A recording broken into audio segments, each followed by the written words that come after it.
Hi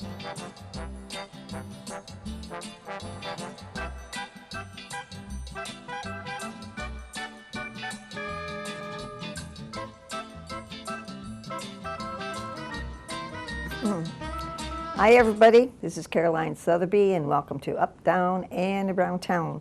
All right, we are in the cable studio today. We went and did a little on the town filming last Friday, but we're going to first go to our guests here. And if you see these individuals, you've seen them on another show called JC's, right? That's right. Steve and Liz. Hey, thanks for coming on. I know you have something going, and I thought, all right, Liz, how much time do you think you might have to have? And she said, maybe about 15 minutes. So with Steve there, I don't know if it's going to extend it, but anyway, what do you want to tell us? Well, we're here to talk about Medicare, and with annual enrollment coming up, it starts October 15th and runs to December 7th.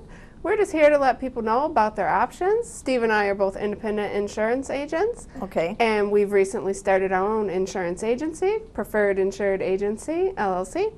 And we just want to let people know what options they have, what's available to them, and why they would possibly want to work with an insurance agent that can help them save some money. Okay, my question probably is, what is different, or is there any difference between Blue Cross and all the other ones? Oh, that's a really good question. So, and it can be really confusing because I don't think that they put out a lot of good information for people that are aging into Medicare. And there are a lot of differences between the plans. But while there's a lot of differences, there's also, they all remain competitive with each other too. Okay. So they're kind of all headed towards the same race. And when you look at the companies that manage the Medicare plans, they all have to do at least as good as Medicare does. So it's not like they can, if you get your Part A and your Part B and your straight Medicare, anybody that manages a plan like a Blue Cross or HAP or Aetna, they have to provide at least the minimum of what Medicare would do. But the cool thing is that since they're a large network, they're actually able to provide a lot of times more benefits than that you would standardly get through Medicare Part A and Part B. Okay, I'm getting something through the vibes here. If we usually get Medicare through Social Security, blah, blah, blah, and the Correct. government, what's the difference?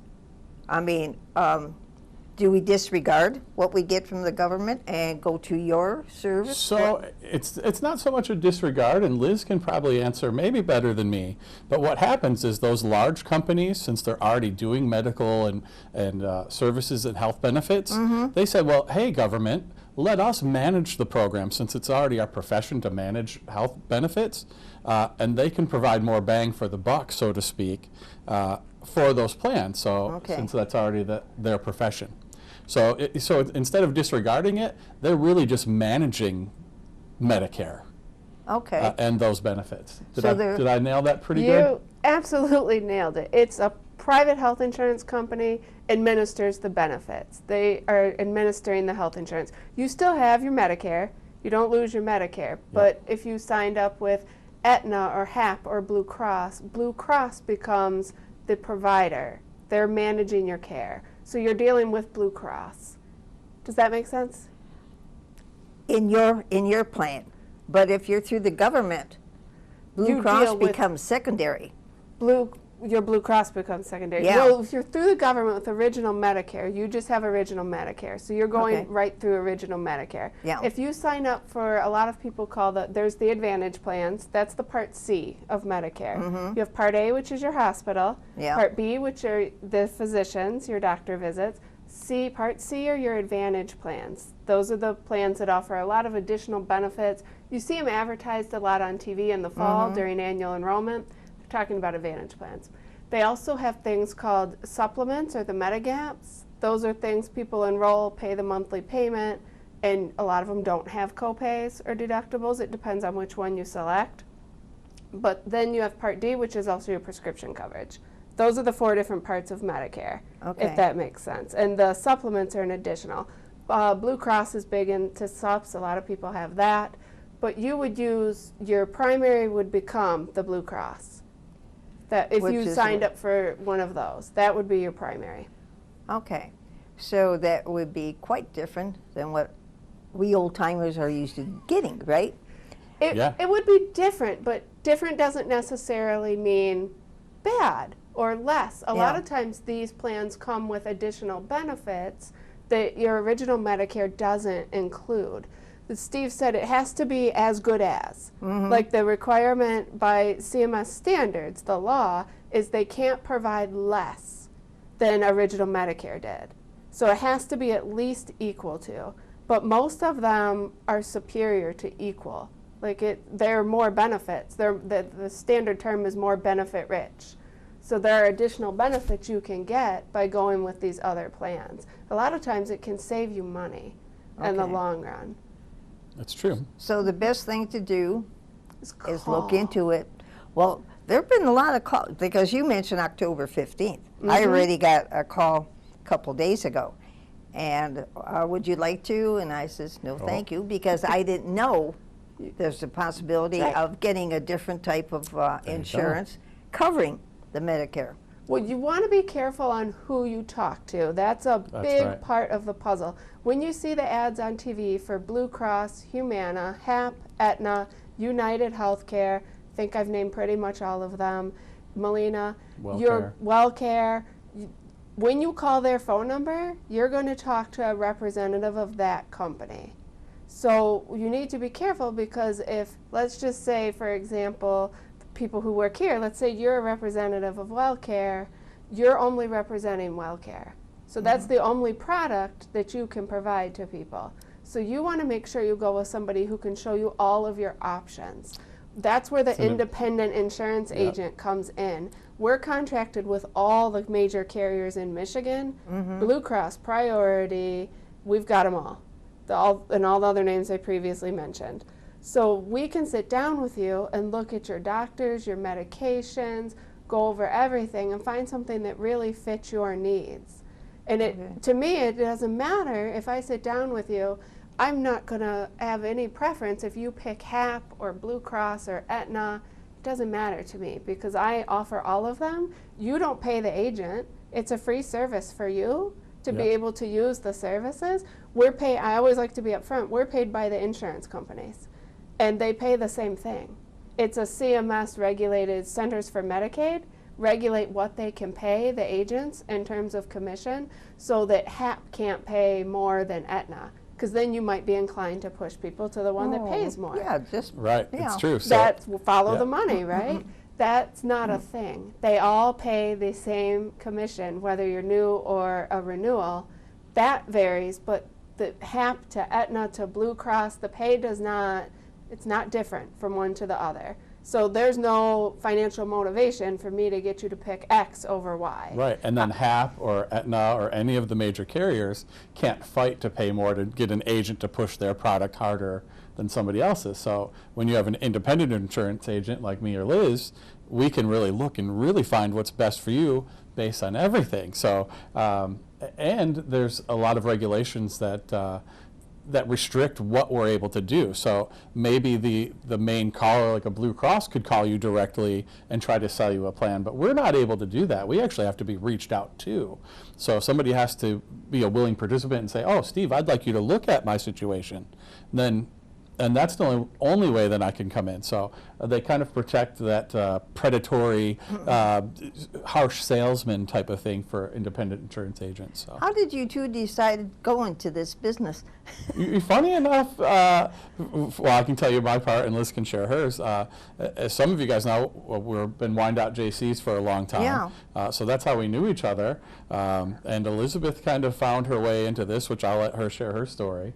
And she said, wow, I mean, this is something amazing where I'm helping people in my community, and that's something we're very, very big on. I've been with our community service group since 2004. Yeah.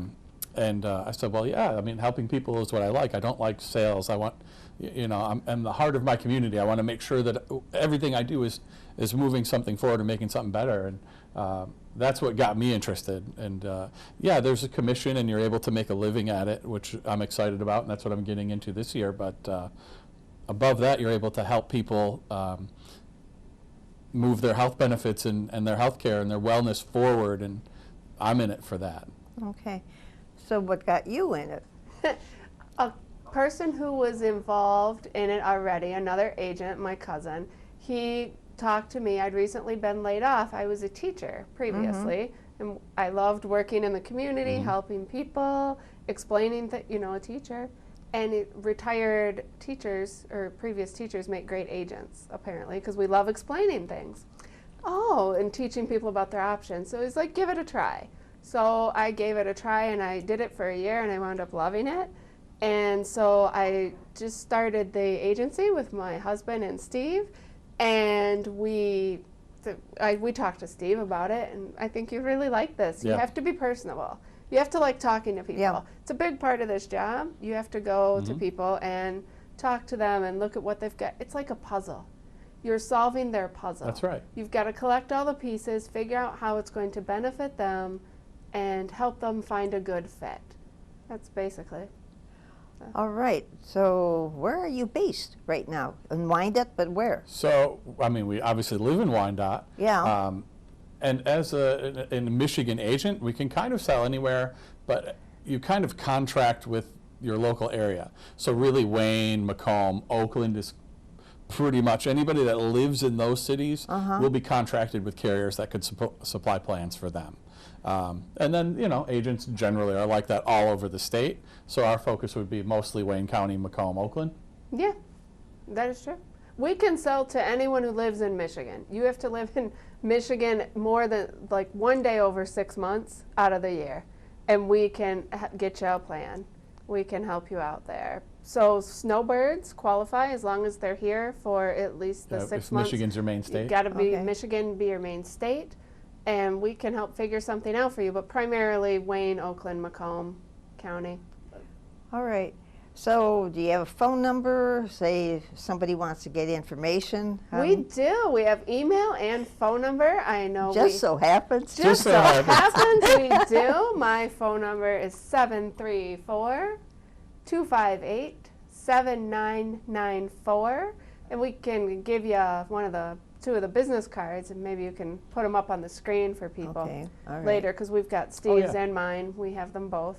And my email is Liz, L-I-Z, at prefer, P-R-E-F-E-R .insure, I-N-S-U-R-E. And then mine is, my phone number is 734-237-1264. And email is similar, Steve, S-T-E-V-E, at prefer.insure. Cool thing is, it's you don't have to put .com after it, so if Okay. email's not your tech-savvy thing, it's just Steve at prefer.insure, and send a message. We'll be happy to contact you. Yeah.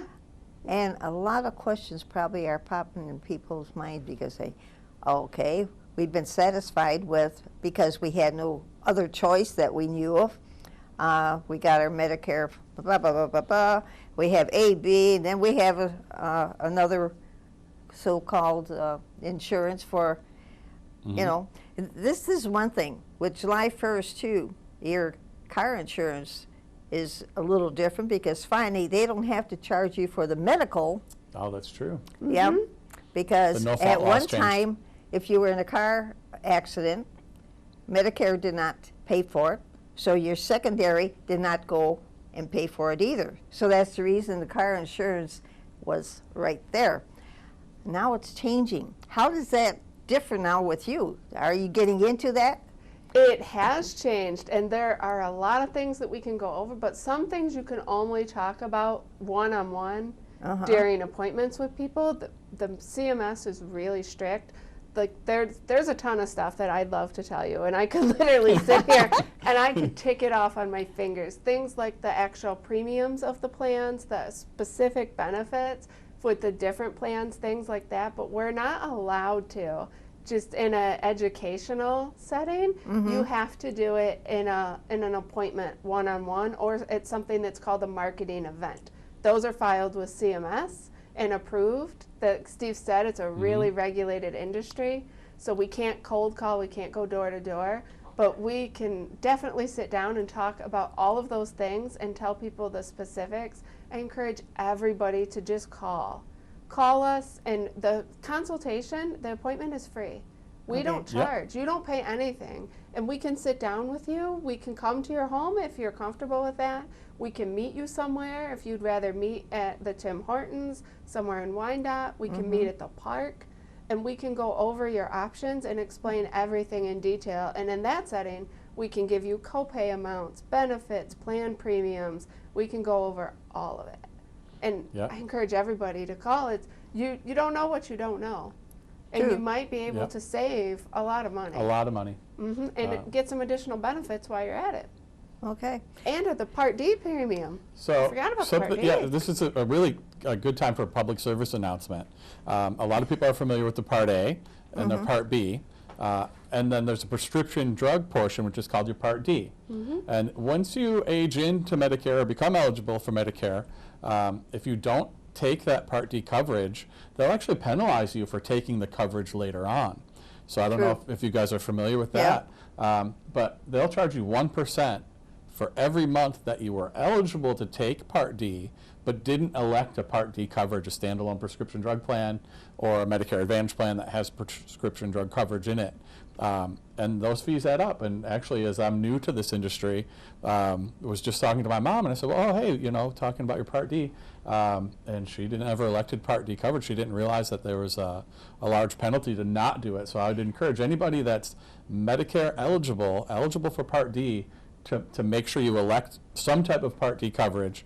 Obviously, you can call an independent insurance agent, but do something to make sure you have prescription drug coverage, so you're not assessed a penalty and just paying money for no reason. But is that yearly, where you can redo it, or are you penalized So- even if it's 2-3 years You're difference? penalized for every month of every year that you don't have coverage. So if you sign up 2 years later, it's 24 months times 1% of the national average of what prescription drug coverage costs.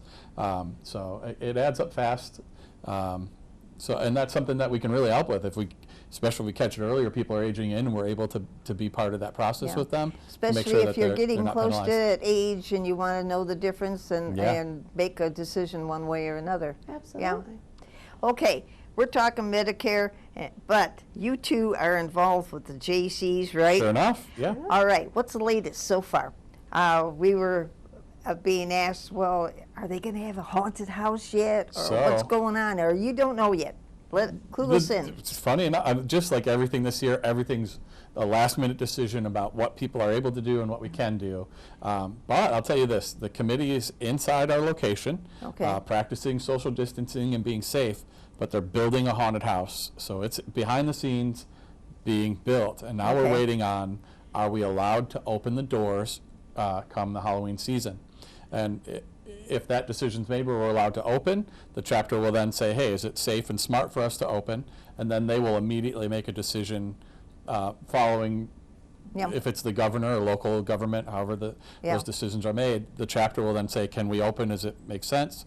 And we'll make sure that we're inspected and meet code, and if so, we will have a haunted house. So Okay. we're just fingers crossed that regulations are good. The committee's thinking hard about how do we keep people safe, and we got a lot of volunteers and teens in the community that volunteer with us. How do we keep them safe? How do we keep our members safe? So they've got some plans and some ideas, and Well, we if just we hope can can't do it. have a regular haunted house, could you guys take clippings or videos of your rooms and stuff like that with the possibility of showing it? I'm sure that there's a lot of volunteers at this specific cable studio that are involved that have some ideas of what we can do if we can't have a physical event. Joel Adkins being one of them. He's a huge proponent for our haunted house, and he'll make sure something spooky is out there in the community if we can't open in person, I'm sure. And by that time, you might be back on your own show and give a full, you'll see full story. JC's TV. We'll have a show. We'll come back. We've had a couple episodes this year, but haven't been able to really have me in the studio until recently to Well, host. if you so. notice, if people can realize we're 6 foot distancing. Might be hard to tell on TV, but we wore our masks until we sat in these chairs, and we're maintaining our social distance. So.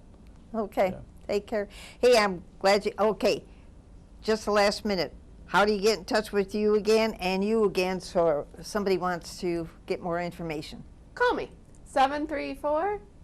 258-7994.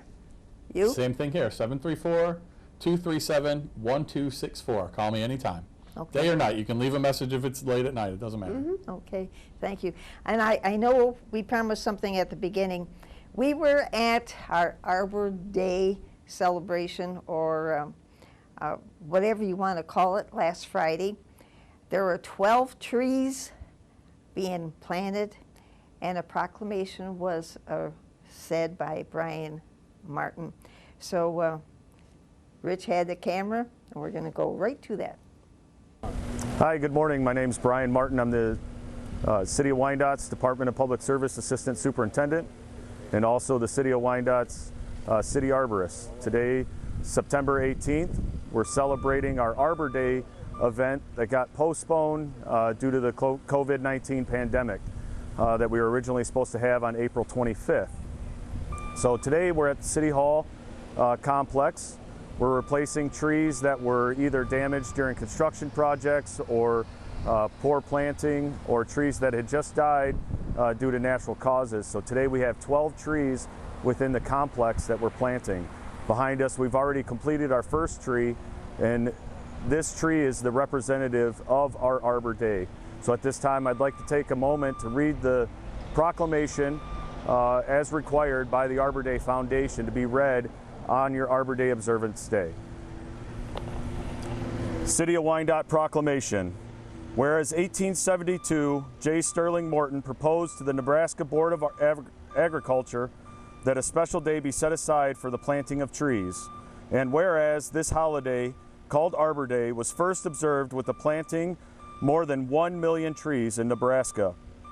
And whereas Arbor Day is now observed throughout the nation and the world, and whereas trees can reduce erosion of our precious topsoil by wind and water, cut heat and cooling costs, moderate temperature, clean the air, produce life-giving oxygen, and provide habitat for wildlife. And whereas trees are a renewable resource giving us paper, wood for our homes, fuel for our fires, and countless other wood products. Whereas trees in our city increase the property values, enhance the economic vitality of a business area, and beautify our community. And whereas trees, wherever they are planted, are a source of joy and spiritual renewal. Now, therefore, by virtue of the authority vested in me as Mayor of the Wyandotte, I do hereby proclaim that April 25th, 2020 is Arbor Day in the City of Wyandotte. I urge all citizens to celebrate Arbor Day and support the efforts of our protected trees and woodlands. Further, I urge all citizens to plant the trees to gladden the heart and promote well-being in this future generations. In witness whereof, I do set my hand and cause the seal, City of Wyandotte, to be affixed this 25th day of April 2020. As you can see, our proclamation said April 25th, 2020. That was our original Arbor Day planting scheduled date. Unfortunately, like I said before, due to COVID and the restrictions set upon the state of Michigan, we were unable to plant this spring. So the next best time to plant trees is in the fall. So we chose September 18th as our tree planting day to fulfill, one, our requirement for the Arbor Day Foundation, and also the grant that the City of Wyandotte received through the Department of Natural Resources. I urge all the City of Wyandotte residents to plant trees if they have available space in their tree easement. It's important that we reinstate the tree canopy that we are rapidly losing due to aging trees within the City of Wyandotte. Thank you very much.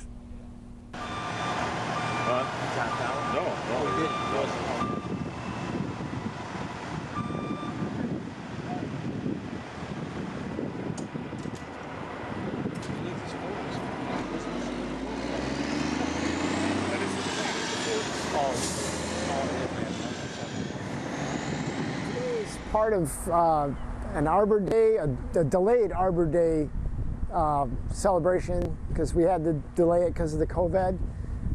Last year, Brian and me and some other people worked to get Wyandotte designated as a tree city. And in order to be a tree city, we had to have a forester on staff, and that is Brian Martin. He's actually got the official credentials to be our forester. We couldn't do it without that. And part of it is we have to have a Arbor Day celebration every year. And so that's kind of what we're doing here today.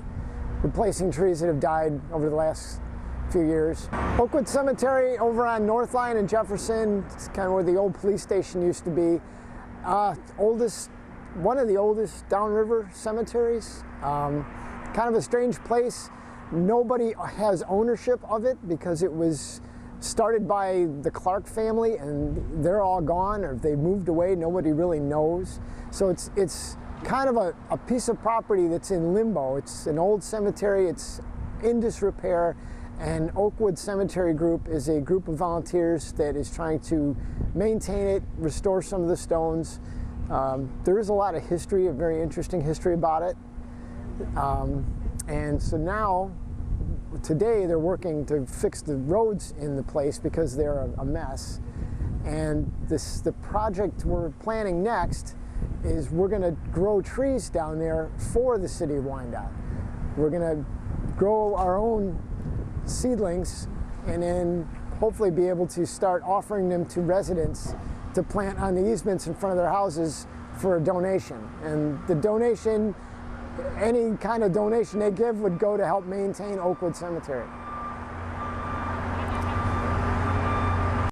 That's the first time I really met him. But you had mentioned, while we were watching it, that you know him from before. Yeah. So John is a great friend of mine, and honestly, he's been part of our JCs longer than I've been involved. And John Salmon is a tremendous asset to this city, just as somebody that cares about our green spaces and has done stuff like this with our group for many years. So it's cool to get to share the show with John and to see him on there. But yeah, he's been just an amazing person, and we did the Grove Street Greenbelt over 15 years ago when the city planted all the trees in there. He came to our group and said, hey, we want to make sure we keep these trees alive as they're growing. So every year we'd come back and we'd clean up the park and burn up the trees so that they didn't get damaged. And after about 12, 15 years went by, he said, okay, well, the trees are mature, so let's move on and clean some other stuff in the city. So just what a great guy. See, you start with something and it trips to another department, right? So it's great. I'm glad you mentioned it. And I know I got probably about a minute left. For some people, they saw Facebook, there's Alzheimer's Walk on Biddle this Saturday, the 26th, around 3:30. It says wear purple and meet at the Chase Bank. But I don't think the person realized the Chase Bank is right now closed from the City Hall. So double check on exactly where you start. Also, from Debbie Bloomfield, she mentioned there's a patriotic rosary at 6 o'clock, October 1st, to Thursday at Our Lady of Scapler. And I asked her, what's a patriotic rosary? And she says for every Hail Mary, because there are 50 Hail Marys on the rosary, they will designate each one for each state. 50 states, 50. So that's something different, and like I said, right now with the political scene, I think we all need prayer no matter what thing. Anyway, we'll keep on getting information along the way. There's a lot going on. I thank you too for cluing us in on Medicare and getting some highlight information. And thank you for watching. We'll see you next time on Up, Down, and Around Town. Take care now. Bye-bye.